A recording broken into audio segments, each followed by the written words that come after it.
Saudara Pengadilan Negeri Jakarta Selatan mengabulkan sebagian permohonan gugatan pra-peradilan yang diajukan tersangka kasus ijazah palsu Roy Suryo. Hakim Tunggal menyatakan tindakan penangkapan, penahanan hingga penggeledahan rumah yang dilakukan oleh penyidik Polda Metro Jaya adalah tidak sah dan melawan hukum. Dalam pertimbangannya, Hakim menilai serangkaian upaya paksa yang dilakukan penyidik Polda Metro Jaya pada 19 Juni 2026 telah melanggar ketentuan KUHAP. Selain itu, tindakan penggeledahan rumah Roy Suryo yang terbukti dilakukan tanpa mengantongi izin resmi dari Ketua Pengadilan Negeri setempat. Namun, putusan pra-peradilan ini tidak menggugurkan status hukum Roy Suryo sebagai tersangka kasus dugaan fitnah ijazah palsu mantan Presiden Joko Widodo. Atas putusannya, insya Allah masih ada.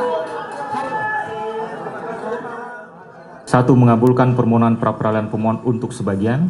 2. Menyatakan penggeledahan yang dilakukan termohon terhadap pemohon berdasarkan surat perintah penggeledahan rumah dan tempat tertutup lainnya nomor SP dah rumah TAP 373-6 Romawi Res .124-2026 Ditreskrimum Polda Metro Jaya tanggal 18 Juni 2026 adalah tidak sah.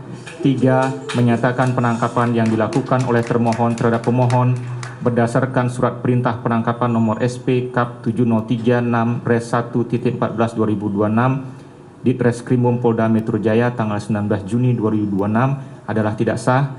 4. Menyatakan penahanan terhadap pemohon berdasarkan surat perintah penahanan nomor SP Han 458-6 Romawi Res 1.14/2026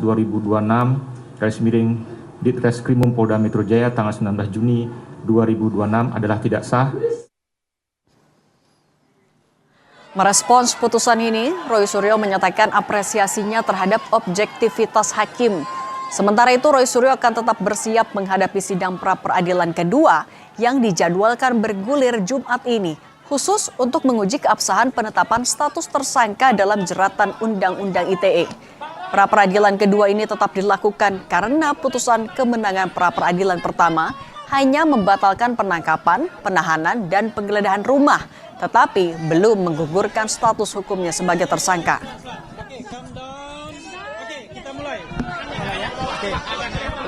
Kita akan tetap memperjuangkan nanti ketika hari Jumat itu akan ada pra-peradilan yang kedua.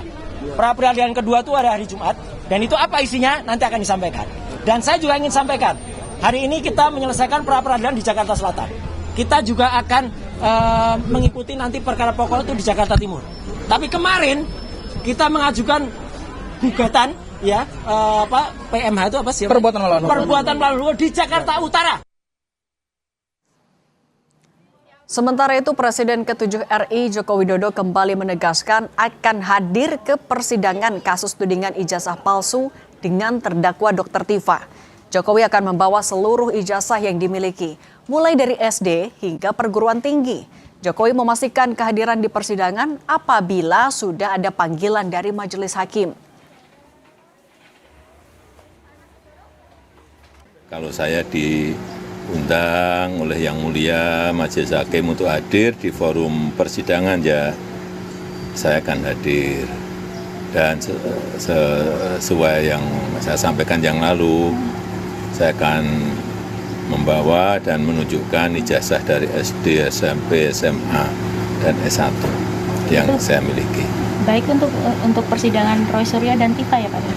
Ya mestinya seperti itu.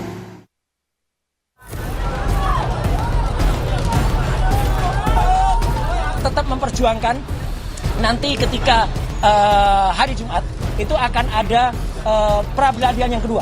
Kemudian ditolak, jalan tol langsung masuk di pokok perkara. Berarti maksudnya takut? Ya takut lah, pertama saya katakan itu adalah takut. Diundang oleh Yang Mulia Majelis Hakim untuk hadir di forum persidangan, ya saya akan hadir. Tak cukup hanya dengan menumbangkan keabsahan penangkapan dan penahanan pada sidang pra-peradilan, Roy Suryo memilih melanjutkan proses hukum dalam pra-peradilan kedua pada Jumat pekan ini. Kubu Roy Suryo membidik jantung perkara, yakni keabsahan penetapan status tersangka dalam kasus dugaan ijazah palsu. Kuasa hukum Roy Suryo, Refli Harun bilang, yang digugat pada pra-peradilan kedua adalah pasal 32 ayat 1 Undang-Undang ITE yang digunakan dalam kasus Roy Suryo yang dianggap sebagai pasal selundupan karena tidak sesuai dengan fakta dan tidak menyertakan 2 alat bukti yang cukup. Nanti Jumat kita memulai pra-peradilan yang baru. Nah, pra-peradilan yang baru ini akan menentukan pokok perkara nanti.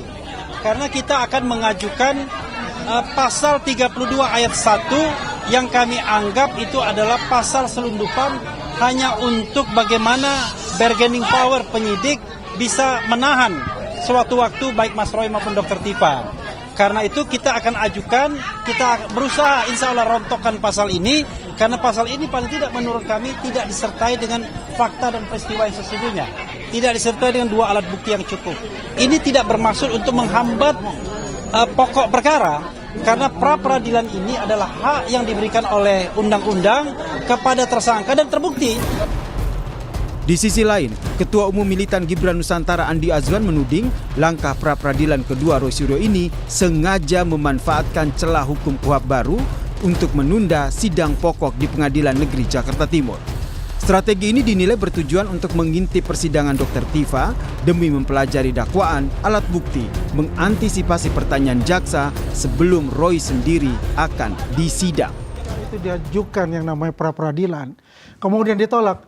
Jalan tol langsung masuk di pokok perkara. Berarti maksudnya takut? Ya takut lah, pertama saya katakan itu adalah takut ya, karena mereka mencari celah dengan KUHP baru. Ya, strateginya begini ya, ketika Tifa tidak mengajukan yang namanya RJ, itu kan langsung ke pokok perkara.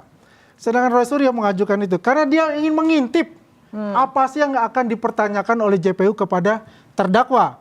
Kemungkinan kalau itu tidak bisa dijawab oleh terdakwa ataupun dari penasihat hukum, ini akan dia tambal sulam. Persidangan untuk pokok perkara kasus utama tudingan ijazah palsu dengan tersangka Roy Suryo pun ditangguhkan sementara, menunggu hasil penyelesaian rangkaian proses pra-peradilan. Di sisi lain, Presiden ke-7 RI Joko Widodo selaku saksi korban menyatakan siap hadir langsung di persidangan utama untuk menunjukkan ijazahnya di muka persidangan jika diminta hakim. Tim Liputan, Kompas TV. Dari Pengadilan Negeri Jakarta Selatan ada jurnalis Kompas TV Zefanya Situmeang dan juru kamera Jenifan Prapta. Zefanya, selamat petang. Jadi setelah PN Jaksel memutuskan mengabulkan sebagian permohonan atau gugatan dari Roy Suryo, apa langkah hukum selanjutnya?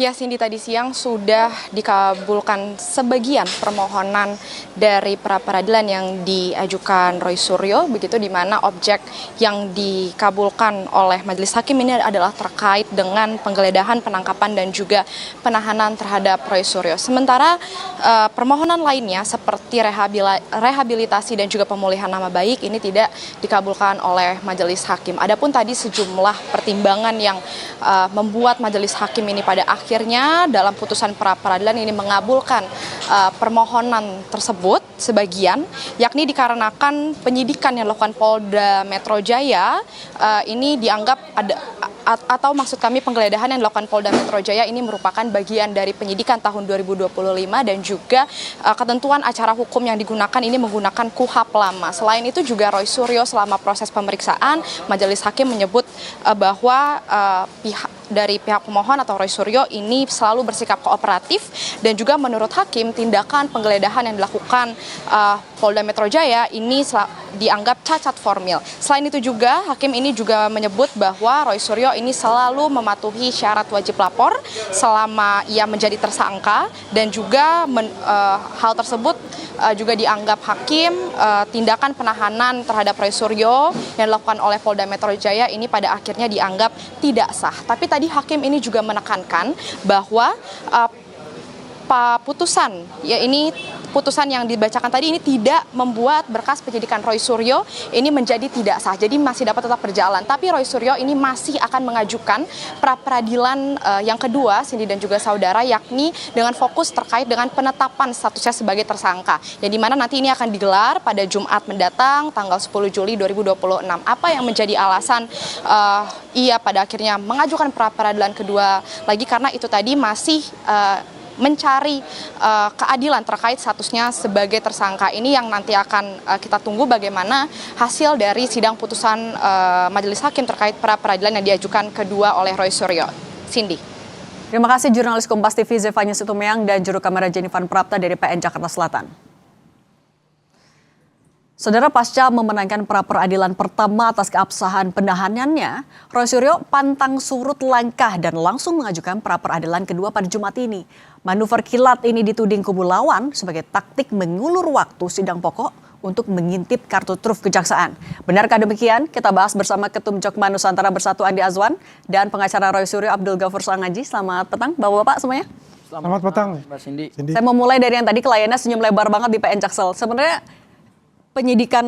kalau misalnya hasil yang tadi dikabulkan sebagian, sebenarnya sudah sesuai ekspektasi dari tim hukum? Ya memang ekspektasi kami adalah terhadap penangkapan penahanan yang kemudian dipertontonkan kepada publik sehingga merugikan kepentingan hukum klien kami yaitu Mas Roy, itu alhamdulillah akhirnya dibatalkan.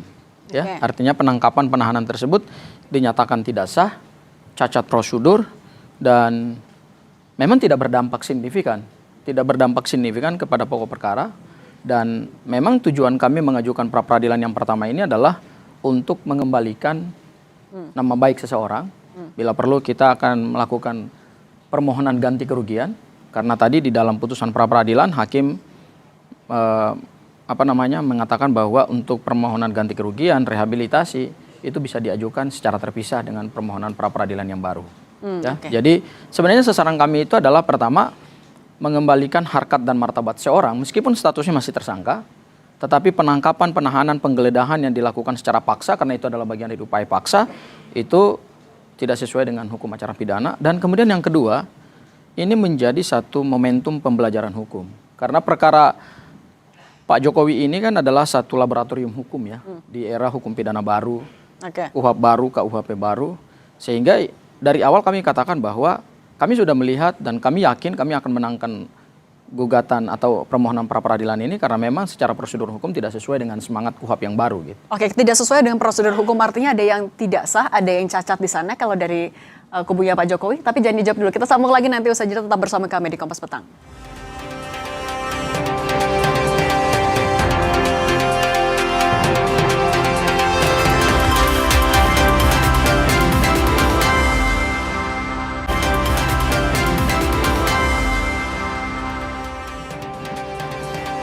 Kami lanjutkan dialognya, Bung Andi. Kalau prapit pertama dikabulkan sebagian, berarti Anda masih yakin kalau prapit kedua cuma sebatas untuk ngulur-ngulur waktu doang? Ya, jadi kalau kita lihat begini ya, ini ya ada satu korban juga ini kan. Siapa maksudnya? Ya institusi kepolisian dengan KUHP baru ini. Artinya begini, quote unquote ya saya katakan itu. Karena perbedaan persepsi kan. Persepsi dari hakim, juga persepsi ya juga dari pihak kepolisian dalam arti penetapan pasal ya, KUHP-nya itu kan. Jadi ya kita juga harus gentle katakan ya selamat untuk Roy Suryo dengan penasihat hukumnya untuk prapit ini ya bisa dikabulkan permohonannya itu. Nah, yang menarik ini ada prapit kedua gitu loh. Ya mungkin baru sejarah kali ini gitu kan dengan KUHP yang baru ini artinya bisa berkali-kali untuk prapit. Ya. Berarti meskipun hasil yang tadi sudah ada tidak mengubah keyakinan Anda soal ngulur-ngulur? Tidak akan mengubah keyakinan saya bahwasanya itu karena kan ini kan tidak dihapus ya untuk pokok perkaranya itu. Kan diterima permohonan itu sebagian ya. Masalah untuk kredibilitasnya ya, harkat martabatnya ini kan masih tetap berjalan nanti di pengadilan sesungguhnya di pokok perkara untuk itu. Jadi apapun yang telah diputuskan oleh PN Jakarta Selatan ya kita hormati untuk itu. Walaupun itu ya tidak bersinggungan langsung dengan pokok perkara yang dihadapi oleh Pak Jokowi ya sebagai korban di PN Jakarta Timur dan nanti saudara Tifa sebagai terdakwa. Dan kita masih menunggu karena ada prapit yang kedua oleh pihak Roy Suryo itu berarti kan selesai prapit baru bisa masuk ke pokok perkara lagi kan. Ya, saya nggak tahu kalau nanti ada prapit yang ketiga atau yang keempat. Nah, bakal ada prapit ketiga sampai keempat nggak Bang Sangaji? Oke, pertama saya mau koreksi dulu apa yang disampaikan oleh Andi Azwan ya, bahwa ini bukan soal perbedaan persepsi, ini penegakan hukum.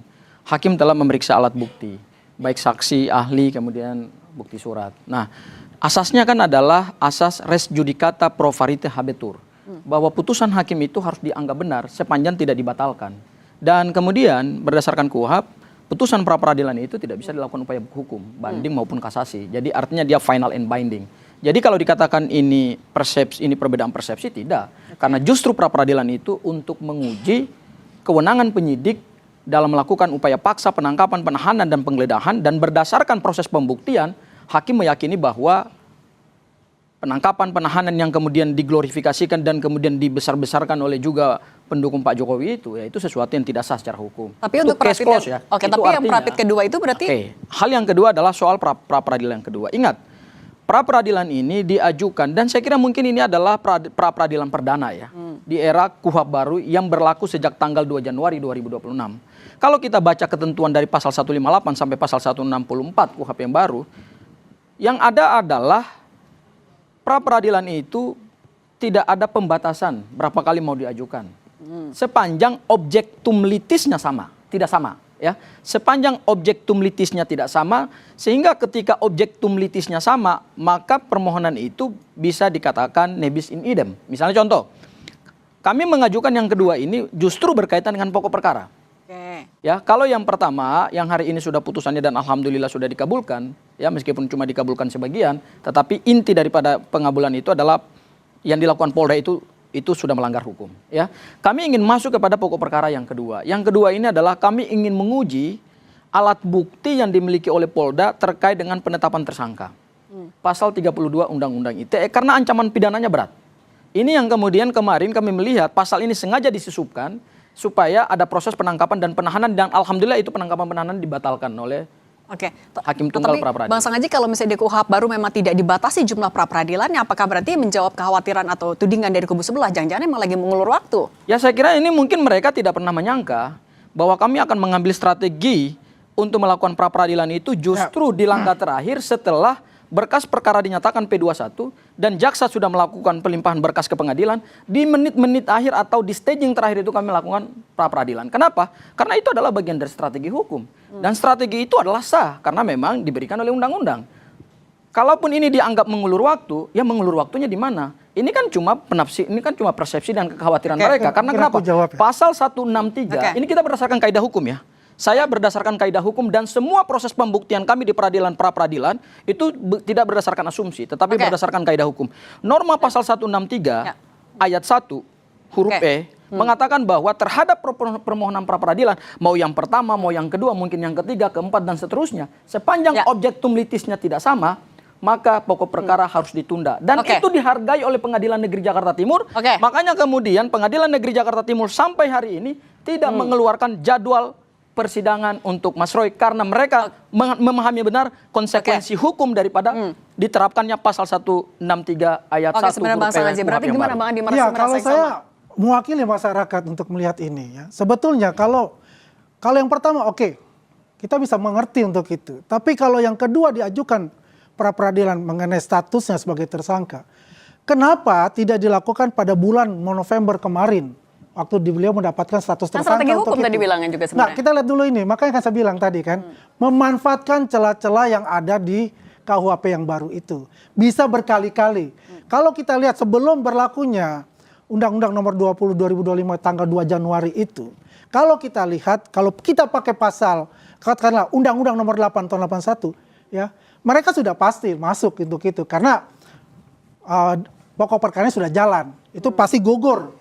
Ya, secara automatically kalau dikatakan untuk rapidnya itu ya. Tapi memang celah inilah yang dimanfaatkan mereka, dan itu memang kalau dikatakan adalah strategi dari pihak dari Roy Suryo melalui penasihat hukumnya untuk bisa katakanlah mengulur-ngulur waktu menurut kami semua ya. Karena apa? Dr. Tifa sendiri dia berani secara gentle, dia maju untuk itu. Saya tidak perlu pra peradilan, saya masuk dalam pokok perkara karena dia merasa dia benar. Itulah yang saya katakan. Dan kami menghargai apa yang dilakukan oleh Dr. Tifa itu secara gentle. Memang Kalau dilakukan oleh penasihat hukum ini suatu triki lah yang dilakukan bagaimana untuk menghindari pokok perkara itu. Karena mereka tidak mempunyai alat bukti yang kuat untuk bisa dipertaruhkan di dalam persidangan itu. Dan sekalian Pak Jokowi bilang siap datang lagi. Siap. Itu sebagai bentuk tantangan juga untuk kubu sebelah. Ya, yang jelas Pak Jokowi kan selalu digembar-gemborkan bahwa dia tidak akan hadir, ya. Karena ketakutan-ketakutan itu menurut kami juga barang bukti kan juga tidak ada untuk itu. Alat buktinya tidak ada untuk itu. Dan digembar-gemborkan tidak akan hadir, ya automatically kalau dia tidak hadir dia pasti akan bebas. Karena ini delik aduan absolut untuk itu. Saya tanya Bang Sangaji. Mbak Cindy begini, yang disampaikan oleh mereka ini kan adalah perspektif lama. Mereka tidak mempelajari tata hukum acara pidana yang baru, yang sudah dilegalkan oleh negara dan sudah disahkan oleh DPR bersama Presiden, yaitu adanya ketentuan-ketentuan hukum acara pidana terkait dengan pra-peradilan, yang mana di dalam penjelasan KUHP yang baru justru dikatakan bahwa salah satu terobosan hukum acara pidana kita adalah memperkuat lembaga pra-peradilan yang tadi di state oleh Andi Azwan bahwa kalau menggunakan KUHP lama, Undang-Undang Nomor 8 tahun 1981, ada kelemahan di situ dan ini direformasi. Kelemahannya apa? Dahulu kalau perkara dinyatakan P21, kemudian jaksa melakukan pemberkasan atau mengirimkan berkas perkara ke pengadilan dan keluar nomor registrasi perkara pidananya, maka tersangka tidak bisa lagi melakukan upaya pra-peradilan. Artinya tertutup pintu itu. Nah, di KUHP yang baru ini, paradigma itu digeser. Kenapa? Karena salah satu sumber hukum yang kemudian juga dijadikan rujukan di dalam mendesain KUHP baru itu adalah berdasarkan konvensi internasional. Ada dua konvensi internasional, tapi satu konvensi yang penting, ya. Yaitu adalah ICCPR, International Covenant on Civil and Political Rights, yang sudah diratifikasi Indonesia dengan Undang-Undang 12 tahun 2005. Apa ketentuan hukum yang ada di dalam konvensi internasional? Yaitu kita harus menghargai asas praduga tidak bersalah, presumption of innocence, dan kemudian tersangka itu sebelum diputus berdasarkan suatu putusan pengadilan yang ingkrah, maka tidak boleh dibully, tidak boleh diperlakukan seolah-olah dia adalah pelaku tindak pidana. Perspektif inilah yang kemudian diadopsi di dalam KUHP baru, sehingga pra-peradilan itu menjadi forum untuk menguji banyak hal. Bukan hanya penangkapan, penahanan, dan penggeledahan, tetapi juga penetapan tersangka. Kami ingin menguji pasal 32. Apakah pasal 32 ini betul-betul mempunyai bukti yang kuat nggak bahwa mereka melakukan pengrusakan dokumen elektronik sehingga harus diancam dengan pasal pidana yang terberat? Kami yakin penyidik Polda Metro Jaya tidak punya bukti yang cukup kuat. Karena apa? Kami mempelajari dari surat dakwaan. Surat dakwaan jaksa penuntut umum pada perkara Butiba dan Mas Roy itu justru jauh dari bukti-bukti bahwa mereka telah melakukan manipulasi dokumen elektronik sehingga harus diancam pidana. Tapi kalau dari mereka juga menuding sebenarnya dari kubu Roy Suryo juga nggak kuat buktinya. Apa jangan-jangan emang strategi mengelur waktu ini digunakan untuk justru beban pembuktian itu ada pada Pak Jokowi. Nah, ini aneh lagi kalau bukan perkara pidana, Pak Jokowi. Ini perkara pidana. Pak Jokowi sebagai korban. Kita bukan perkara perdata. Masa harus siapa yang melaporkan suatu perkara pidana bahwa ijazahnya asli, maka dia harus membuktikan bahwa dia ijazahnya bagaimana asli. Pak Jokowi yang dituduh, Pak Jokowi yang dituduh sebagai korban, kemudian dia harus membuktikan. Jaksa sudah mengambil alih ini yang difitnah Pak Jokowi, masa Pak Jokowi harus membuktikan. Jadi kami akan mengikuti bagaimana kemampuan jaksa. Makanya kemudian kami ingin menguji pasal 32. Mereka mempunyai bukti yang jelas, bukti yang kuat. Bukti-bukti mereka lemah. Yang dikatakan bahwa mereka ini takut untuk masuk ke pokok perkara. Nah, ya ini celah-celah ini. Ini narasi orang yang tidak paham hukum. Narasi bukan KUHP baru. Ini narasi yang menyesatkan publik. Keluar. Ya. Selalu ini karena mereka udah ketar-ketir. Mereka tidak pernah menduga bahwa kami akan punya strategi jitu di tikungan terakhir. Oke, saya kasih kesempatan masing-masing dulu Bang Andi. Tadi katanya kalau dari Bang Sangaji, Anda yang ketar-ketir sebenarnya kubu Pak Jokowi. Tidak ada ketar-ketir. Pak Jokowi sudah mengatakan kok. Terakhir juga mengatakan, saya akan datang. Ya, diminta pengadilan tanggal berapa, jam berapa, saya akan hadir sendiri, membawa ijazah, semua ijazah saya. SD, SMP, SMA, dan S1-nya UGM itu. Ya, semua barang bukti itu kan sudah jelas. Termasuk UGM pun mengatakan itu asli. Ya, nggak takut untuk masalah itu. Teman-teman yang beliau berkuliah, teman-teman beliau yang waktu menyusun skripsi, semuanya hadir nanti sebagai saksi. Ya, yang kita tunggu itu adalah sidang di pokok perkara. Bukan yang sidang yang sekarang terus pra-peradilan. Oke, sekarang diterima. Nanti dan terus menerus kapan akan masuk ke pokok perkara. Oke, nah tadi Bang Saji, Pak Jokowi juga nantangin loh, akan bilang, akan bawa semua ijazahnya, itu kan juga bentuk tantangan. Loh iya, itu kewajiban hukum beliau, karena beliau yang membuka perkara pidana ini, dan ada 2 warga negara yang sudah menjadi terdakwa. Mas Roy itu kan sebenarnya tersangka, tapi kan berkasnya sudah di Pengadilan Negeri Jakarta Timur, ya, sudah dakwaannya juga sudah ada, ya, jaksa penuntut umum yang ditunjuk juga sudah. Gini, saya kira kalau semua orang mau menghargai proses hukum, ya kita wait saja terhadap proses hukum yang ada. Karena apa? Karena inilah suatu desain baru di dalam hukum acara pidana yang baru. Tapi kalau misalnya pengen sama-sama pembuktian, kenapa nggak langsung aja ke pokok perkara? Ya, Loh, justru begini, kami sedang menguji alat bukti dulu. Karena gini, sebelum kami masuk di dalam pembuktian pokok perkara, hal-hal yang kami curigai dari awal, itu harus kami challenge dulu. Dan itu sah, itu wajar. Kan ada forumnya, namanya forum pra-peradilan. Dan forum pra-peradilan itu adalah forum yang legal, forum yang sah. Makanya Pengadilan Negeri Jakarta Timur sampai hari ini kan tidak mengeluarkan jadwal persidangan karena mereka paham hukum. Yang tidak paham hukum ini kan kelompok-kelompok sebelah dari kubu sebelah, ya kan? Kita yang selalu mendorong hukum, kita juga paham hukum untuk itu. Ya kalau paham hukum tapi ya yang dilakukan hormati ini proses hukum memang yang ada. Mempunyai gitu. rencana-rencana yaitu untuk yang namanya mengulur-ngulur waktu itu. Kalau untuk proses pembuktian pokok perkara aja lah. Tunggu saja, tunggu saja. Ya? Akan Karena biar tiba bagaimanapun yang saya selalu katakan dan keyakinan saya, ya mereka tuh makin mengintip apa-apa saja yang akan nanti ya dipertanyakan kepada Dokter Tifa itu dalam sidangnya. Itulah yang saya katakan itu akan tambal sulam buat mereka. Ya mohon maaf, mereka ini ada semuanya triki untuk bicara itu dan tidak mempunyai keyakinan dari diri mereka untuk tarung secara gentle di pokok perkara itu. Dan Pak Jokowi sudah mengatakan, ayo saya akan datang, ya. Dan mereka kan tidak mau untuk itu. Dan kita paham. Dulu ketika mereka masih ada Hosinuddin, ya, terjadi perpecahan di antara mereka ya karena Pak Bang Refli ini pengennya tidak mau proses itu pengadilan, ya. Oke, udah yang gimana, Bang? Kan jadi gini. Masuk di pengadilan. Aku kasih waktu lah. Terjadi perpecahan itu ya. Ya udah, itu hak banyak mereka. ngomongnya. Tapi Ayo. yang jelas di sini kepada masyarakat Indonesia, ya, Pak sudahlah. Jokowi tidak pernah takut untuk menghadapi ini karena ini adalah sidang yang ditunggu oleh Pak Jokowi untuk bisa membuktikan semua fitnah-fitnah ya yang dilakukan oleh pihak Roy Suryo dan kawan-kawan ini akan dia hadapi. Dia akan tunjukkan ijazah asli beliau yang di tempat yang sebenarnya bukan di lapangan. Itu Jadi Mbak Cindy gini, kalau ini kan narasi kampanyenya kan ini terus. Sementara kami membangun satu logika hukum dan narasi hukum yang legal. Bahwa kemudian kami mengambil pra-peradilan tikungan terakhir, ini kan ibarat orang balap motor, kemudian ada pembalap yang luar biasa, dia meskipun ditinggalkan di belakang, tapi kemudian pas tikungan terakhir dia bisa nyalip. Nah ini yang kami lakukan. Kami ingin mengambil kesempatan atau memanfaatkan peluang hukum atau mengambil kebaikan hukum acara pidana di tikungan terakhir. Dan kemudian di tikungan terakhir ini sah dan legal. Makanya kita lihat, hari ini putusan pra-peradilan kan kemudian mengabulkan apa yang kemudian menjadi pokok permohonan kami. Itu artinya adalah kami memanfaatkan celah di terakhir untuk kemudian kami uji. Dan itu sah, itu legal. Tapi sekalian buat ngintip juga nggak sidang Dokter Tifa? Loh, kami tidak harus mengintip si persidangannya Bu Tifa karena dakwaannya berbeda. Ya kan? Kami tidak ingin mengintip itu ya. Bahwa kemudian mereka mengatakan bahwa ini kami intip ya itu narasi mereka saja gitu. Tapi ya. Sebentar dulu.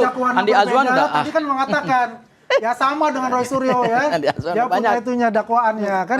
Bukan berbeda. Jadilah ini gini ya Mbak Cindy ya. Mereka untuk kita pasang aja dulu Bang. Kita melihat apa saja yang nanti akan ditanyakan. Tapi yang jelas itu ya kita hargai hukum untuk itu. Yang jelas sampai kapan? Kalau prapit terus sampai kapan ini pokok perkara? Mungkin juga akan dilihat oleh ya insan-insan hukum untuk itu bahwasanya perlu untuk kita melihat ini ya. Ayolah tanding. Oke, kita dengar pasang aja dulu Bang Andi. Oke, Andi Azwan sebentar ya. Kalau kemudian ini adalah proses hukum, Pak Jokowi itu kan mantan presiden Republik Indonesia. Sayangnya relawan-relawan beliau ini tidak memahami hukum secara komprehensif. Tidak memahami hukum secara komprehensif, hanya membangun narasi-narasi yang tidak legal, yang tidak due process of law. Kalau ini adalah mantan presiden dan kemudian langkah dan strategi hukum kami ini dibenarkan oleh hukum acara pidana, saya kira semua orang harus menunggu proses hukum ini.